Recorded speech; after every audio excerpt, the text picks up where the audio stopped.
Bien, a continuación vamos a profundizar sobre este tema de lo que está pasando en la economía china, pero no solo eso, sino también ver qué puede pasar en nuestra región que últimamente comercialmente está muy conectada con lo que está pasando en China. Para ello, a continuación le doy la bienvenida a Luis Ignacio Argüero. Él es profesor de la Universidad del Salvador en Argentina. ¿Cómo estás? Muy buenas noches, Luis Ignacio, bienvenido. ¿Cómo estás? Muchas gracias por la invitación. Bien, estamos viendo que lo que ha pasado, por ejemplo, con esta empresa Evergrande, que es una de las más grandes en el tema inmobiliario, despierta las alertas de lo que está pasando en la economía china. A tu criterio, ¿está fallando el modelo o esto es algo puntual de un sector de la industria inmobiliaria en el gigante asiático? Bueno, es una muy buena pregunta porque la gran duda si estamos viendo algo, un cambio estructural o es una cuestión de una crisis coyuntural, llamémosle. Ujú. De alguna manera es algo, no digo que inédito porque todavía no ha llegado, pero sí que no se ha vivido todavía una crisis en el gigante asiático, ¿no? Desde las reformas que se dieron a finales de los 70, China no pasó por momentos de grandes crisis económicas, ¿no? Inclusive en momentos durante la crisis del 2008-2009, la caída de Lehman Brothers, durante el COVID, también posteó o mostró números positivos en su crecimiento económico, ¿no? Como bien se decía con anterioridad, también en la primera mitad de este año mostró números positivos bastante buenos. El problema quizás es que primero se espera una segunda mitad del año razonablemente mala para lo que eran las expectativas, y por el otro lado China ha venido teniendo una reducción en su tasa de crecimiento, desde superior a un 10% a principio del siglo, 9, 8, 7, 6, y con ello llegamos a la pandemia, y en los últimos años ha estado cerca del 4%, Ujú. que sería una tasa en la cual podría llegar a terminar este año cuando se esperaba que fuese más, ¿no?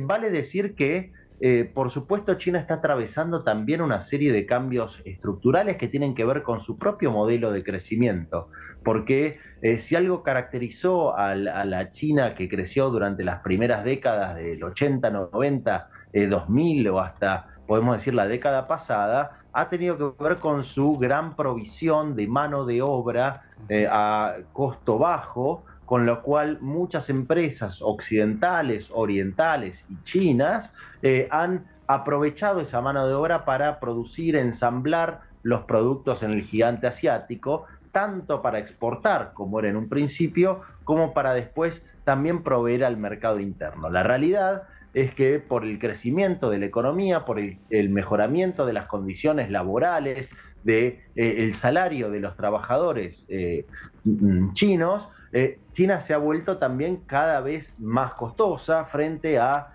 países de la región o mismo de nuestra región, como podemos poner México, por ejemplo, con la suma de, por supuesto, los conflictos geopolíticos que han ocurrido con Donald Trump poniendo sanciones severas sobre China, ¿no? Y demás. Dentro de este contexto podemos sí hablar de cambios estructurales, ¿no? China ha apuntado a tener el programa de China 2025 para convertirse en un líder tecnológico, y si bien está lejos de eso, sí es una tendencia hacia la complejización de su sistema productivo.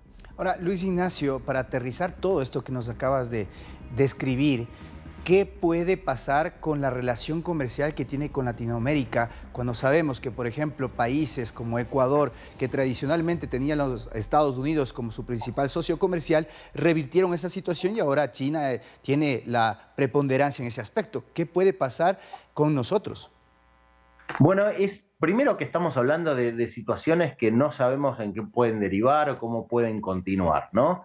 Esto que comentaba sobre Evergrande, ¿no? Es un rubro donde, más allá de la burbuja que se puede haber generado, también hay que tener en cuenta que China el año pasado perdió población, Ujú. ¿no? Entonces, estos procesos que se esperaban de estancamiento del crecimiento de la población china han venido mucho antes y ya ha empezado a perder población. Si esto se mantiene, puede representar un gran desafío a futuro. Y trayéndolo a Sudamérica principalmente, porque Centroamérica tiene otra lógica más relacionada en el comercio exterior con los Estados Unidos, en Sudamérica dependemos principalmente de nuestra exportación de commodities hacia China, ¿no? Por un lado, una caída en la tasa de crecimiento china lleva a un menor nivel de demanda de los commodities y por supuesto eso lleva a un menor